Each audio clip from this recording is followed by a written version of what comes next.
And we are now live. Can you hear me, sir? I can. We are here with Rich Girard of Girard at Large, here at the National Heritage Center for Constitutional Studies, Constitution Day. And we're both kind of sitting here twiddling our thumbs because we thought we'd be doing things at this point. I thought that I would be live streaming from... Go ahead, keep going. You're going to get on camera. Yes, I'm a master of ceremonies without ceremonies to be master of at the moment. And I'm supposed to be the live streamer with nothing to live stream. So we're both in the same boat.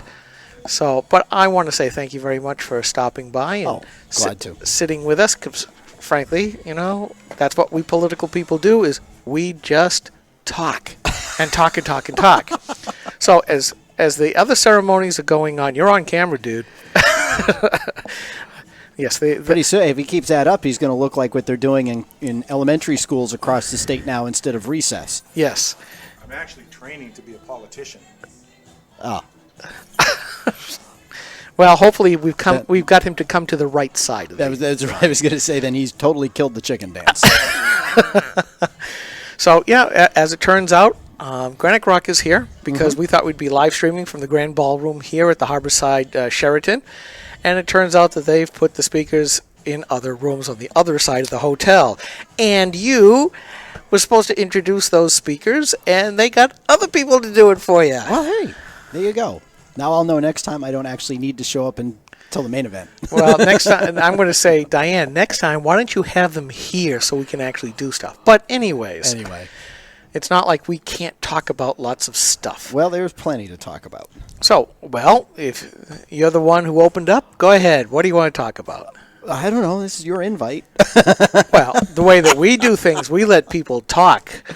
We don't interview, we just yak. Yeah, well, okay. That's my show's a little different. You know, I do lots of interviews, and we try to make them conversational. I mean, I'm told I'm pretty good at putting people at ease and having good conversations, but I do these things called rants.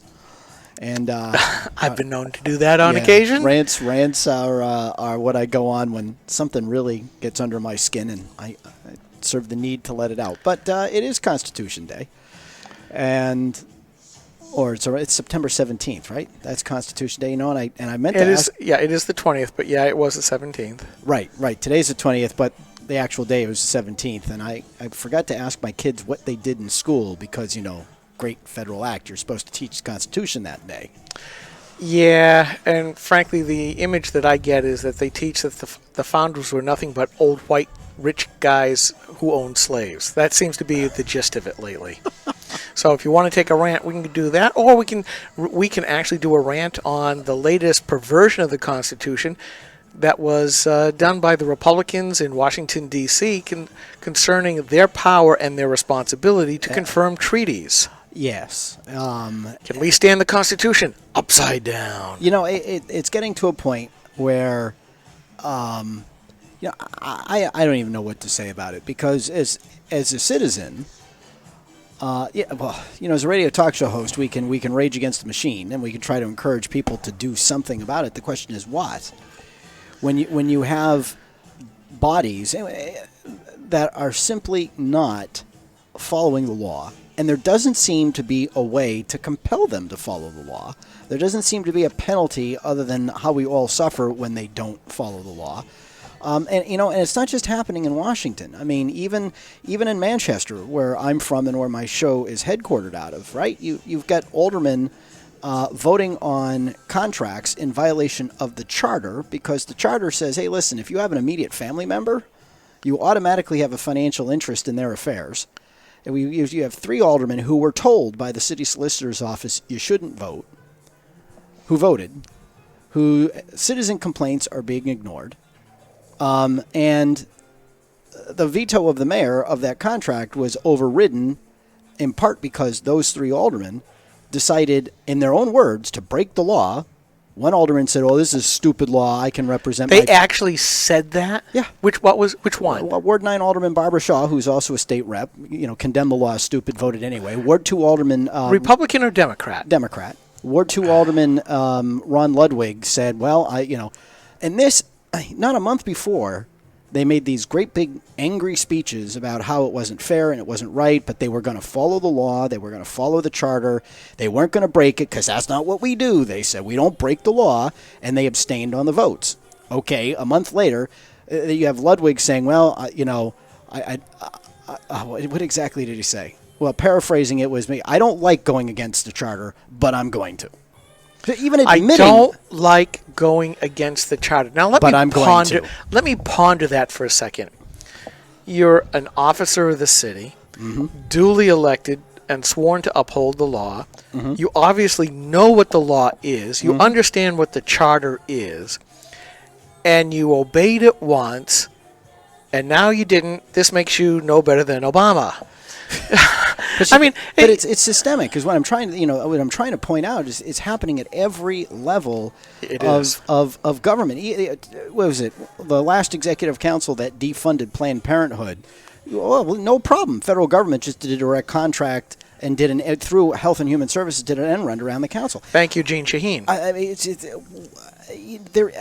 and at the end of the day, I mean, listen, you can hear me not know how to even organize my thoughts on what's happening because it is so flagrant, it is so blatant, and we seem powerless to stop it. We vote for people who say, "Oh yes, we're gonna turn this around, we're gonna put it," and then they go and they. And you know why? I think the days of the Republic are numbered myself, but. Well, it's going to be a hard thing to put things back together again because you and I, between us, could probably rant here for 10 to 15 minutes just on all of the occasions where literally the rule of law on one of the main pillars of our republic, and no, we're not a democracy, folks. We are a republic where you turn around and it's being dissolved. We are devolving from the rule of law to the rule of man. And the problem is it's the education system. Well, that's a big part of it. That's the biggest part of it. Well, the other part of it, though, is the Supreme Court. The Supreme Court is the most powerful branch of government right now. Because the Supreme Court has been turned into this institution that says what we say goes, so that if a state like Kentucky, where 75% of the people voted for an amendment to their constitution that said marriage is between a man and a woman, and a county clerk says, no, I want to follow the state law of Kentucky in issuing marriage licenses, not what the Supreme Court has done. They put her in jail. You got to rewrite Obamacare twice. Thank you, Justice Roberts. The court has become we are an oligarchy because what the court says goes, and there are very few in the other branches of government. Certainly, the president isn't going to challenge them because they're doing what he wants, and the Congress has been feckless. Whatever happened to Boehner's lawsuit?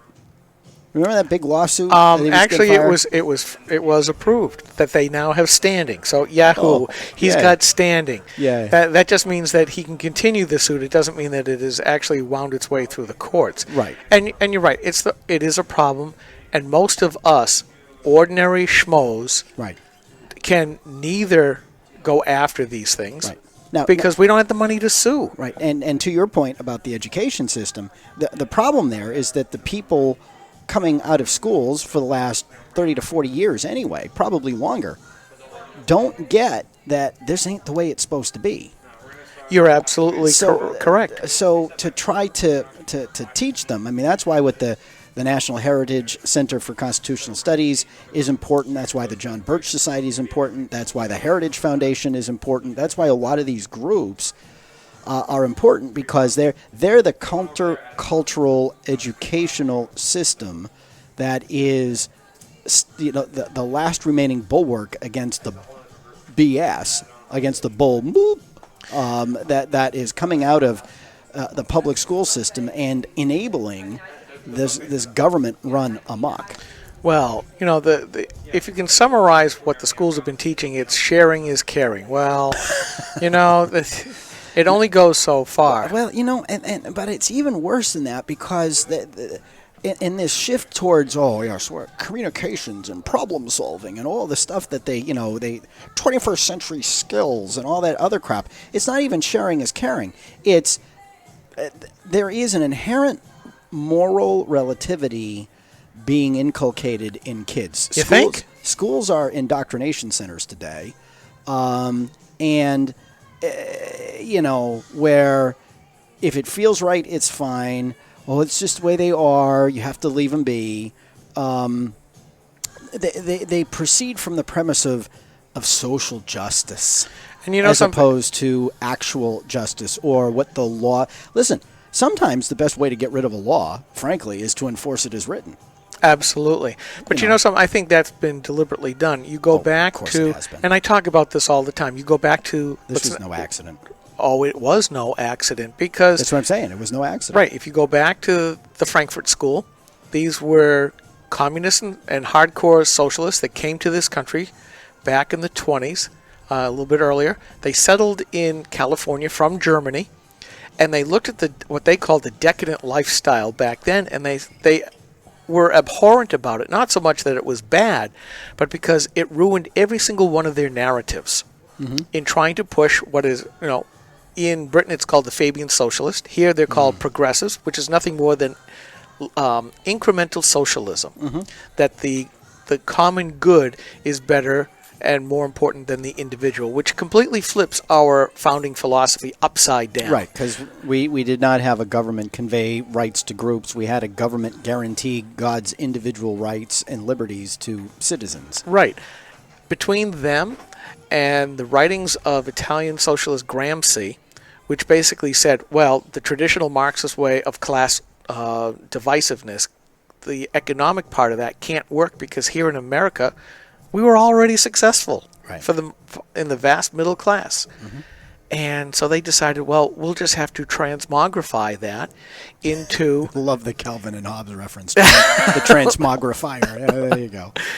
Basically, let's make it all about the culture instead of the economics. So they went and attacked the high points of culture. Because as Andrew Breitbart said, politics is downstream from culture. You change the culture, you will change the politics. And we're seeing the fruition of 7, 8, 9 decades of that now.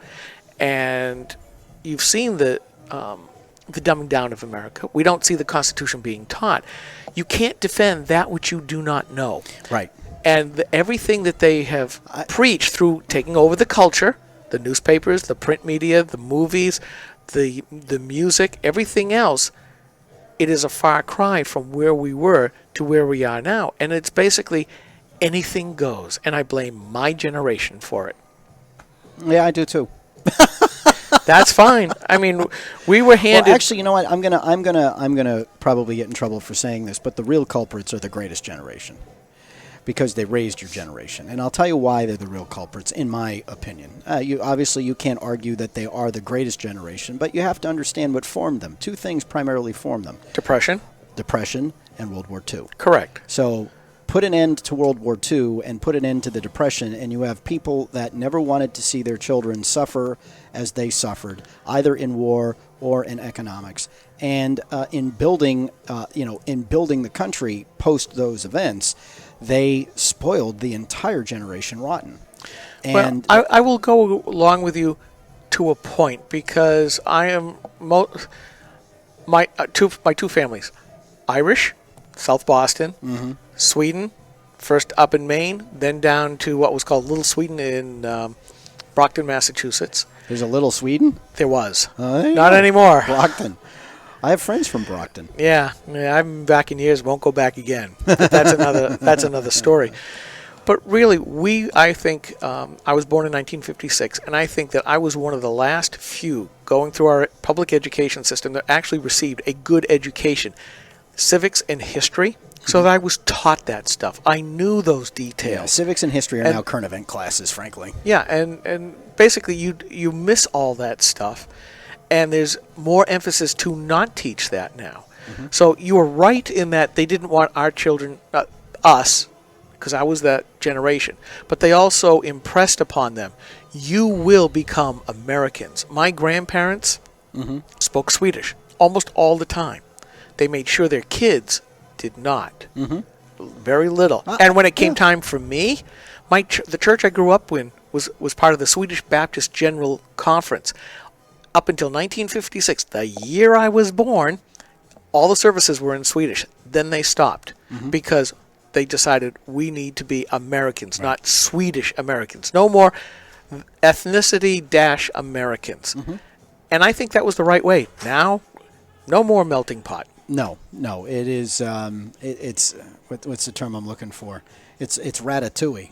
It's just everything thrown in. Toss salad. Yeah, It's another way. Yeah. You can mix it as much as you want, but it's not so the sum of the whole. right. And then when you take a look at the baby boom generation itself, you had parenting that did not want children to know hardship because of the hardships they had known. And you couple that with what was a remarkable period, generally speaking, of prosperity in the United States, and the use of that prosperity to twist government into thinking or into acting, or twisting people politically into thinking, oh, the welfare state, the welfare state. You start with, actually it even starts with Roosevelt before even that Calvin Coolidge. But, No. Go back to Wilson. Well, yes, you got to go back to Wilson.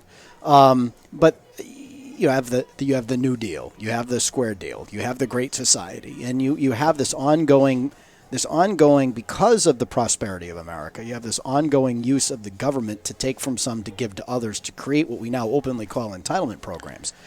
And who was responsible for that? It was the greatest generation politically that was responsible for that, and their kids picked up the baton when they started to come to power in the 70s, and here we are. Well, I'm going to go back again. And Wilson was a disaster. But you know what? And we're talking about Woodrow Wilson. Yes. And here's the reason why. If you go back to the 1880s, Yeah. when not Clausewitz, but von Bismarck was rolling up the Prussian states to form a unified Germany, the socialist movement had already started.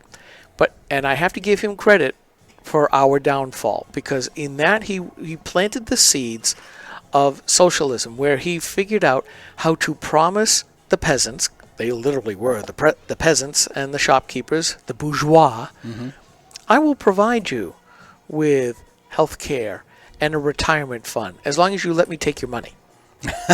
And essentially he did that, but to a lesser degree than what the socialists actually wanted, as that was really the start of the downfall of the monarchies. Yep. And there was, all of that countercurrent with Marx and everything else. And he started that. It also became the time when the intellectuals of America grew tired of Americanism. And they glommed onto this nascent socialism in Europe and said, we should do the same thing here. Great Republican at the time, Teddy Roosevelt, became a progressive Republican. Yes. And they decided, we will no longer be American. Europe is much better. After all, look at it. Look at the culture. It's so much deeper. It's so much richer. And it's the same pile of crap that we broke with back in the 1700s. And, that great culture gave us World War I. And World War II. Yeah, so how great is all that? So, but that's really the germination of that. And it was when the elites at the time glommed onto that and said, we know better than you what is best for you. I mean, it's straight out of socialism. Right. And Woodrow Wilson started it. FDR really pushed it, again, like you said, with the New Deal. However, though, in between was Calvin Coolidge, and Calvin Coolidge put a demonstrable stop to it. He did. Silent Cal. Silent Cal. One of the best presidents we've ever had. That's right. And then that nobody knows about. And then they try to blame the Hawley Smoot tariff for World War II, not World War II, but the Great Depression, and that's not quite right. Well, it certainly didn't help to put up a financial barrier or a financial fence, because everybody else retaliated against it. Well, mercantilism, should have stayed in the medieval ages. Well, ages. yeah. Well, it was primarily a French philosophy. The mercantilists says that's why the French. The way they developed their economy was to go with all the high end stuff, because they believed that there was a fixed economic pie, and if you were going to get more than your fair share, you had to have the best, the best products in order to do it. That's why so much. That's why France is always associated with haute cuisine or the exquisite or whatnot. Yeah, how's that working out for them in the general economy? Well, at the moment, not good. I mean. But we're talking about economic theories that are a long time ago. But that's part of the problem. Sure. Because here we see on the Democrat side, two people trying to out-socialize the other. You know, we've got Bernie Sanders, Right. who has come out of nowhere, a nondescript, indistinguishable U.S. senator for decades, now all of a sudden has spurted to the top. Right. I'm sorry, all of that groundwork that was laid is now letting him do this. Oh, yeah, no argument. And now Hillary is trying to be the bigger socialist than he. Well, getting back to the fundamental ignorance of the people, it reminds me of a There conversation you I go. had. Ignorance. Right. Well, it reminds me of a conversation I had. There was a House bill, I think it was 1403, probably 3 or 4 years ago now, that had been put into the legislature. They wanted to study the International Baccalaureate curriculum. Oh, yes. Remember that? Oh, Well, yeah. We were. Unfortunately, yes, I do, big time. We were at the center of that storm because we were pushing that through our radio show, because Bedford, the town of Bedford, which had adopted the International Baccalaureate curriculum in their high school or their school system, was being questioned, and there were people in that town who were saying, "Wait a minute, what are we doing? What's this $10,000? What's this Geneva clause? What's what?" So legislation was introduced. The legislature wanted to study it. Became a big, local control thing. But what ended up happening are two things: the Bedford High School administration allowed students to post flyers in the school urging kids to go to Concord, for which they would get their activism credit underneath the International Baccalaureate thing. Get a day off, go to the Senate, testify, and kill the bill that, if passed, would take away their AP classes, their IB classes, and not allow local control in the town of Bedford. And I was talking to the principal over at the Bedford High School, and I said, "How can you? We're not in the business of censoring free speech." I said, "Are you in the business? I understand from your policies that you have to approve any and all materials that are posted in the school. Is that correct?" "That's correct." "Well, how can you, as an educator, allow children to post material about an item that is demonstrably false?" This legislation would have done none of what was claimed in the flyer. The legislation simply would have created a study committee so that you and anybody else who wanted to present information to the legislature about what it was for the legislature to come to some conclusions on would be able to do it. How can you, well, we're not in the business of censoring speech. Oh, so it's okay to post lies. And the crickets are still chirping on that one. But the other thing that came out was, I started inquiring about their U.S. history curriculum. What are they teaching? What books are they using? Do you read the Federalist Papers? Oh, we cover them. No, do you read them? Oh, we cover them. Do you read the Constitution? Oh, we cover it. Really? Do you read it? Or what's it mean to cover it? Long story short, there's probably a paragraph reference to it in their textbook. The fact is they don't read it. They don't read they don't go through the Constitutional Convention. They don't read the Declaration of Independence. They don't read the Constitution. They don't do any of the basic fundamental works of civics that are required for people to understand. I said, those kids went to the state senate and testified. You realize they don't have a clue about the system of government that they were testifying in?